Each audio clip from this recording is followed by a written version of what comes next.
अस्सलाम वालेकुम दोस्तों, मैं आपको परफेक्ट वेब सॉल्यूशंस की तरफ से व्यू जेएस के तीसरे वीडियो ट्यूटोरियल में खुश आमदीद कहता हूँ। मेरा नाम इमरान कासिम है और आज के इस वीडियो ट्यूटोरियल में हम देखेंगे व्यू जेएस के अंदर मौजूद डायरेक्टिव्स को, कि डायरेक्टिव्स क्या होते हैं, इनको कैसे हम अपने व्यू जेएस में यूज़ कर सकते हैं और कैसे हम इनको अपने HTML कंटेंट्स में या HTML में एम्बेड कर सकते हैं using special Vue JS directives. तो इससे पहले कि मैं अपना वीडियो ट्यूटोरियल स्टार्ट करूं, अगर आपने मेरे चैनल को अभी तक सब्सक्राइब नहीं किया तो काइंडली इसको सब्सक्राइब कर लें और बेल आइकन को प्रेस करना मत भूलिएगा, क्योंकि उससे आपको नोटिफिकेशन मिलेगी आपके ईमेल में या आपके यूट्यूब ऐप पे। चलिए शुरू करते हैं इस वीडियो ट्यूटोरियल को।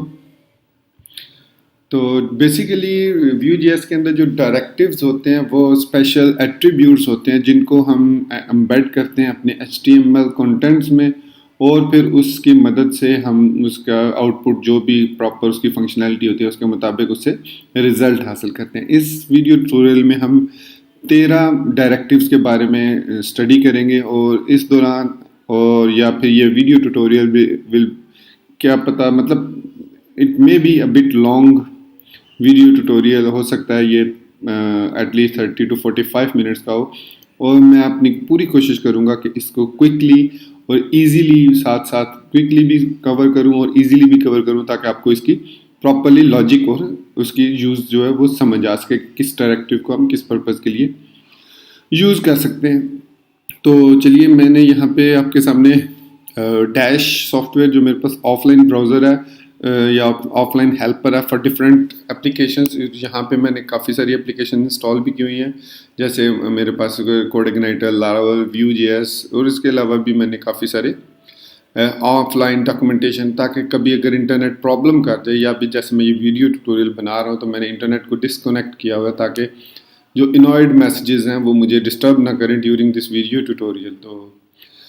तो विदाउट एनी फर्दर डिले हम बात करते हैं डायरेक्टिव्स की। तो जो सबसे पहला डायरेक्टिव है व्यू जेएस में वो है वी टेक्स्ट।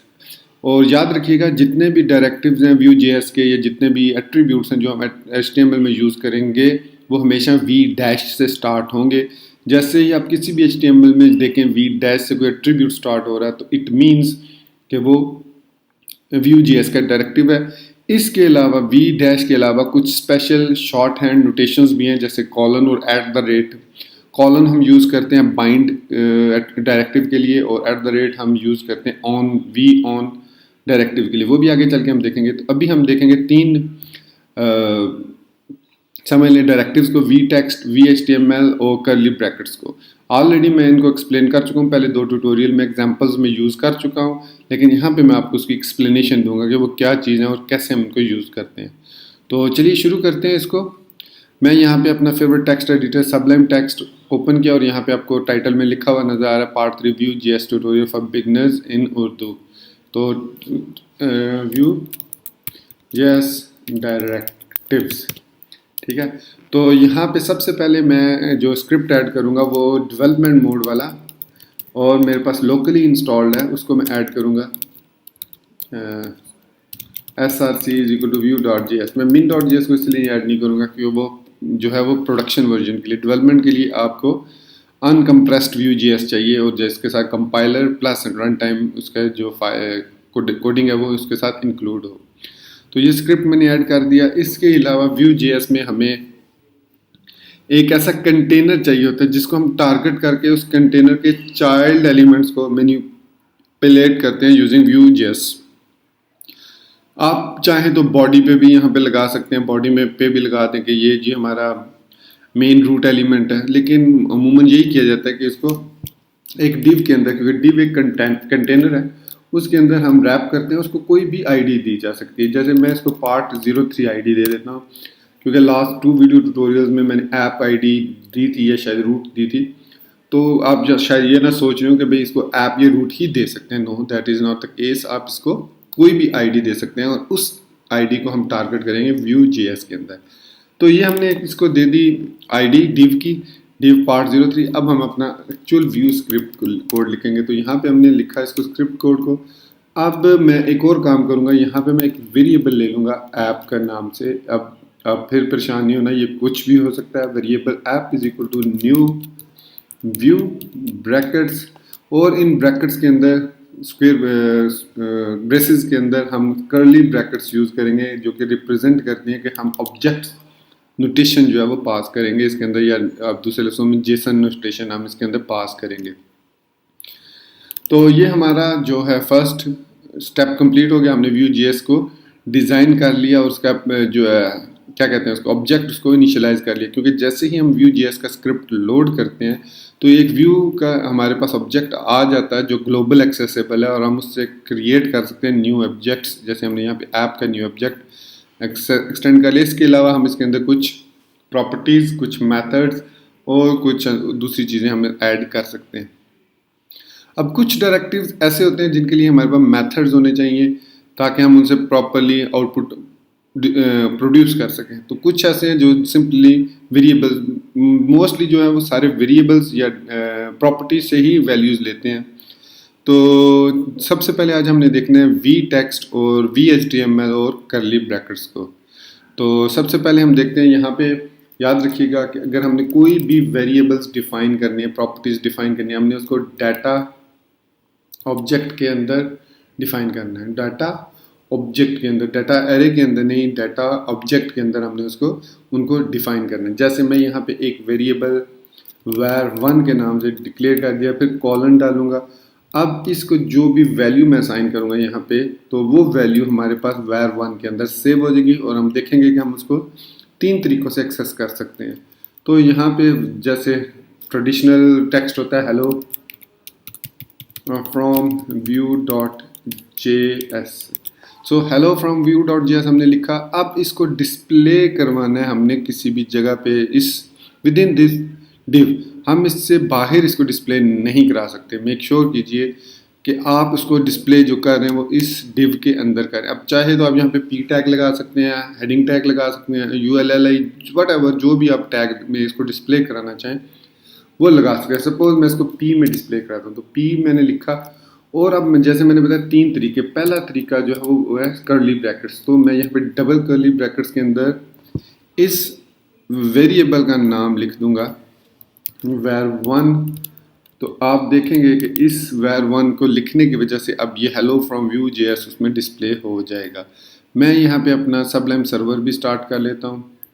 ठीक है, स्टार्ट हो गया। अब मैं इसको ब्राउज़र ओपन करूँगा अपना, और ये हमारा YouTube चैनल है। आप अगर आपने इसको सब्सक्राइब नहीं किया तो प्लीज़ इसको सब्सक्राइब ज़रूर कीजिएगा। तो इसमें मैं आप देख सकते हैं ये कुछ वीडियोस, बच्चों की वीडियोस भी हैं, ये IQ लेवल बिल्डिंग के लिए है। एनीवेज चलते हैं ट्यूटोरियल की तरफ। यहाँ पे मैं अपनी नेक्स्ट टैब में ओपन करूँगा लोकल होस्ट, और जो पोर्ट है वो 8800 है। अब आप सोच रहे होंगे कि मुझे कैसे पता है इसकी पोर्ट 8800 है। तो इसके ये है कि जब आप सबलाइम सर्वर पे सेटिंग्स में जाते हैं तो यहाँ पे आप पोर्ट को चेंज भी कर सकते हैं, और जो डिफ़ॉल्ट पोर्ट है उसको यूज़ भी कर सकते हैं। तो यहाँ पे मेरे पास Vue.js ओपन हो गया। अब यहाँ पे आप देख सकते हैं var1। अब इसको चाहिए था var1 को आउटपुट करता, तो Vue.js src everything is fine, variable app is equal to new view data var1 hello from js is fine। तो एक्चुअली ये इसने डिटेक्ट नहीं किया इसको, नेटवर्क Vue.js स्क्रिप्ट लोडेड हो गया, तो इट वर्क्स फाइन। समटाइम ये ऐसा हो जाता है। तो यहाँ पे आप देख सकते हैं development mode, make sure turn on mode when deploying. तो यहाँ पे मैं इसको 1-2 दफ़ा रीलोड करता हूँ, और या फिर इसको मैं एज अ फाइल ओपन करता हूँ, ओपन इन ब्राउज़र करता हूँ। देखते हैं कि प्रॉब्लम, हाँ जी प्रॉब्लम है हमारी इसमें स्क्रिप्ट न्यू व्यू डाटा। अब यहाँ पे var1 यस जी। तो प्रॉब्लम कहाँ पे है, सॉरी शायद आई एम स्टिल स्लीपिंग। एक छोटा सा प्रॉब्लम था इसमें, वो ये था कि मैंने इसको बताया ही नहीं कि हमारा जो टारगेट है वो कौन सा है। सो यहाँ पे हम बताते हैं कि हमारा जो टारगेट एलिमेंट है EL की मदद से हम बताते हैं वो है हमारा part 03। सो उसके बाद कॉमा ज़रूर लगाना है आपने। ये इनको सेपरेट करने के लिए कॉमास यूज़ होते हैं, इस एक ऑब्जेक्ट को, इस एक वेरिएबल को या ऑब्जेक्ट को, टेक्स्ट को, फिर दूसरे इस ऑब्जेक्ट को, तो कॉमा से अपने सेपरेट करना होता है। So I am sure no it will work properly. ये मैंने लोकल होस्ट व्यू किया। अब यहाँ पे हेलो फ्रॉम व्यू जेएस लिखा हुआ आ गया। और अगर हम यहाँ पे व्यू की जो टैब है उसमें जाएं तो यहाँ पे हमारे पास जो रूट एलिमेंट है उसमें भी var1 में यही वैल्यू है। अब मैं अगर यहाँ पे लिखता हूँ इसके अंदर app dot var1 is equals to hello view.js from console, तो आप देखेंगे कि यहाँ पे hello view.js फ्रॉम कंसोल भी लिखा हुआ आ गया। मतलब यहाँ से हम इसको मैनिपुलेट भी कर सकते हैं और उसको डिटेक्ट भी कर सकते हैं Vue.js की टैब से। तो ये था हमारा कर्ली ब्रैकेट्स। अब यही मैसेज हम दूसरे तरीके से भी डिस्प्ले करवा सकते हैं। हम यहाँ पे ऐसे भी लिख सकते हैं v-text is equal to, simply double quotes में उस वेरिएबल का नाम लिखते हैं, then it will give the same result. You see it will give the same result. इसके अलावा अगर आप v-html लिख दें यहाँ पे v-html, तो इसकी भी आउटपुट सेम होगी। अब आप सोच रहे होंगे कि जब इन तीनों की आउटपुट सेम है तो फिर हम यहाँ पे v-html, v-text या कर्ली ब्रैकेट्स क्यों यूज़ करते हैं? तो इसकी सिंपल सी सॉल्यूशन है कि कर्ली ब्रैकेट्स बेसिकली हम यूज़ करते हैं ताकि हम इसको बता सकें कि ये वाली आउटपुट हमें टेक्स्ट फॉर्मेट में चाहिए, ठीक है। इसके अलावा जो v-text एलिमेंट है वो भी इक्विवेलेंट है कर्ली ब्रैकेट्स के, तो मतलब ये दोनों टोटली इक्वल हैं। आप दोनों में से जो भी चूज़ करना चाहें आप यूज़ कर सकते हैं। द डिफरेंस इज v-text और v-html। v-html और v-text में डिफरेंस क्या है यहाँ पे मैं आपको एक्सप्लेन करता हूँ। अगर मैं इस हेलो को एक रैप करता हूँ h1 टैग में, h1 टैग में मैंने इसको रैप किया। अब अगर मैं यहाँ पे v-text यूज़ करूँगा तो अब देखिएगा कि आउटपुट क्या आएगी मेरे पास। आप देख रहे हैं कि आउटपुट जो मेरे पास आई है h1 है और साथ h1 लिखा हुआ, मतलब जो html एलिमेंट्स हैं उसको उन्होंने रेंडर नहीं किया प्रॉपरली फॉर्मेट में, एज इट इज़ उसको डिस्प्ले कर दिया विद टेक्स्ट।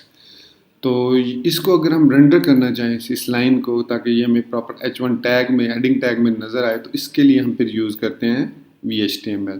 खैर मैं अभी आपको वो भी दिखा देता हूँ कि अगर हम कर्ली ब्रैकेट्स यूज़ करते हैं तो इवन देन जो है वो उसी फॉर्मेट में इसको डिस्प्ले करेगा। ये देख सकते हैं आप कि उसी फॉर्मेट में h1 को एज इट इज़ डिस्प्ले कर रहा है। तो हम क्या करते हैं इसको, फिर हम करते हैं v-html is equals to var1, ठीक है। इसके बाद मैं जब इसको रिफ्रेश करूँगा तो अब आप देख सकते हैं कि व्यू जो है hello from view.js properly h1 tag में आउटपुट हुई है। और यहाँ पे आप देख सकते हैं यहाँ पे आपको p लिखा हुआ नज़र आ रहा है, p के अंदर v-html। अब अगर आप ये ज़हन में रखिएगा कि अगर आप बहुत ज़्यादा टेम्पलेट्स, अगर आप एक पूरा टेम्पलेट डिज़ाइन करना चाह रहे हैं तो आप उसको var1 में मत सेव कीजिएगा। एक दो लाइंस की तो खैर होती है, मतलब जैसे एक लाइन है। बहुत ज़्यादा टेक्स्ट के लिए आपको ये है कि आप इसके लिए टेम्पलेट्स यूज़ कर सकते हैं। Vue.js के अंदर हम टेम्पलेट्स भी क्रिएट कर सकते हैं, वो आगे चल के हम देखेंगे कैसे क्रिएट करते हैं, लेकिन कर सकते हैं। और डिफरेंस आपको पता चल गया होगा कर्ली ब्रैकेट्स में और v-html या v-text और v-html के अंदर जो डिफरेंस है कि ये वो रेंडर करता है। अब सिचुएशन ये है कि यहाँ पे हम div यूज़ कर सकते हैं इसके लिए कि हमारे पास जो कंटेनर है वो div है, क्योंकि p भी एक पैराग्राफ है तो div जो होता है वो यूज़ किया जाता है मोस्टली अगर आपने यहाँ पे आपने इसको एज एन HTML रेंडर करना है। तो अब भी हमारे पास रिज़ल्ट जो वो सेम रिज़ल्ट आएगा, ठीक है। तो ये है हमारे पास v-text और उसके बाद v-html। अब इसमें यहाँ पे आप देख सकते हैं कि v-text जो होता है update the elements text content, if you need to update the part of the text content you should use mustache element. अब इसमें v-text में और मुस्टैश एलिमेंट्स में क्या फ़र्क है, देखिए इसमें फ़र्क ये है कि अब यहाँ पे लिखा हुआ है हेलो फ्रॉम Vue.js, तो मैं यहाँ पे सिंपली Vue.js लिख देता हूँ, ठीक है। अब मैं इसमें ये भी ख़त्म कर देता हूँ, ज़रूरत नहीं है इसकी। Vue.js है। अब अगर मैं v-html यूज़ करता हूँ या v-text यूज़ करता हूँ, यहाँ पे लिखता हूँ और इसके अंदर मैं लिखता हूँ हेलो। अब आप देखिएगा हमारे पास जो आउटपुट आई है वो Vue.js। मतलब इसने वी टेक्स्ट ने क्या किया, इसने जो जितना भी इसके अंदर हमने टेक्स्ट लिखा होगा, मतलब जैसे ये हमने टेक्स्ट लिखा है, जितना भी टेक्स्ट लिखा है इसको वो ओवरराइड कर देगा कम्प्लीटली और उसको डिस्प्ले कर देगा। लेकिन अगर आप यहाँ पे इस तरीके से डिस्प्ले करवाना चाह रहे हैं कि हेलो, अब यहाँ पे Vue.js लिखा है, तो अब आप यूज़ करेंगे करली मुस्टैश, या इसको जिस तरह इसने यहाँ पे लिखा है कि you should use Moustache interpolation. Moustache interpolation मतलब मूंछों वाली इंटरपोलेशन यूज़ करेंगे। ये मूंछें बनी हुई है अगर आप इसको देखें तो। अब मैंने जब लिखा हेलो var1, तो अब लिखा हुआ है हेलो Vue.js, और हमारा जो टेक्स्ट है वो भी इंटैक्ट रहेगा जो हमने लिखा हुआ है। तो ये इसमें डिफरेंस है। सॉरी, ये मैंने वी टेक्स्ट खत्म नहीं किया इसलिए वो उसने ओवरराइड कर दिया था, सॉरी फॉर दैट। अब हम इसको दोबारा करेंगे तो अब आप देख सकते हैं कि हेलो भी लिखा हुआ है और Vue.js। तो बेसिकली इसको उस वक्त यूज़ करते हैं जब हम दरमियान में जैसे कोई टेक्स्ट ऐसा डिस्प्ले कराना चाहें कि जो part of A lengthy text हो। जैसे ये मैंने अपना नाम लिखा तो यहाँ पे मैं लिखूँगा माई name is this and I live in city. अब ये सिटी कहाँ से आएगा, यहाँ पे आपने कॉमा डालना है, यहाँ पे दूसरा वेरिएबल सिटी जेलम लिख दें, ठीक है, दैट्स इट। अब आप जब इसको रन करेंगे तो my name is Imran Qasim and I live in Jhelum लिखा हुआ इजीली आ गया। अब इवन आप इसको इस तरीके से स्ट्रॉन्ग में रैप कर सकते हैं, इसको भी आप स्ट्रॉन्ग में रैप कर सकते हैं ताकि थोड़ा सा ये बोल्ड हो जाए। अब आपको दोबारा एग्जीक्यूट करें तो आप देख सकते हैं वो हमारा टेक्स्ट बोल्ड में नज़र आ रहा है। तो ये है हमारे पास वी टेक्स्ट। फिर उसके बाद इसकी एग्जांपल भी यहाँ पे है। फिर VHTML है हमारे पास, इसकी भी। अच्छा, update the elements inner HTML, ये जो है ये टेक्स्ट के एलिमेंट को अपडेट करता है, मतलब किसी भी कंटेनर के अंदर एज इट सिर्फ टेक्स्ट इंजेक्ट करेगा, जबकि ये उसके इनर HTML को टारगेट करता है। आपको याद होगा अगर आपने जावास्क्रिप्ट में देखा हो कि अगर हम इनर HTML यूज़ करते हैं तो उसके अंदर हम HTML को भी एम्बेड कर सकते हैं, अदरवाइज हम टेक्स्ट को करते हैं। तो note that contents are inserted as plain HTML, they will not be compiled as Vue templates. मतलब वो जो हम लिखेंगे टैग्स के अंदर वो as a will not be compiled, बल्कि वो as a plain HTML as it is render होकर डिस्प्ले हो जाएगा। If you find yourself trying to compose templates using HTML, अगर आप ये कर, मतलब उसका कहने का मकसद ये है कि अगर आप ये करना चाह रहे हैं कि आप उनको VHTML को यूज़ करके कोई टेम्पलेट बनाना चाह रहे हैं, तो it is not recommended. Try to rethink the solution by using components instead. Components या टेम्पलेट टैग इसके अंदर मौजूद है Vue.js के, उसको हम यूज़ कर सकते हैं। उसने साथ बताया भी है कि dynamically rendering arbitrary HTML on your website can be very dangerous because it can easily lead to XSS attack. Only use VHTML on trusted content and never on users provided content. यहाँ से उसकी मुराद ये है कि अगर आप कोई input user से ले रहे हैं तो उसको VHTML के थ्रू आप रेंडर ना करें, इट इज़ डेंजरस, क्योंकि it can be injected XSS attack. जैसे यहाँ पे देख सकते हैं VHTML is equal to HTML। तो ये हमारे पास तीन एलिमेंट्स हैं, वी टेक्स्ट, VHTML और मुस्टैश इंटरपोलेशन या कर्ली ब्रैकेट्स, जैसे यहाँ पे आपको ये नज़र आ रही है। तो आई थिंक मेरे ख्याल में बजाय इसके कि मैं इस वीडियो ट्यूटोरियल को बहुत ज़्यादा लेंथी करूँ, it is better to make it in short tutorials. तो अभी मैं इन तीन को आप प्रैक्टिस करें। नेक्स्ट वीडियो ट्यूटोरियल में हम देखेंगे कि वी शो क्या होता है और वी इफ़, वी एल्स और वी एल्स इफ़ कैसे हम यूज़ कर सकते हैं, ये तीन हम देखेंगे। नेक्स्ट वीडियो ट्यूटोरियल में हम v show, v if, v if, v else और वी एल्स इफ़ को देखेंगे in next video tutorial. So thank you for staying with me till end take care. अल्लाह हाफिज़ एंड बाय।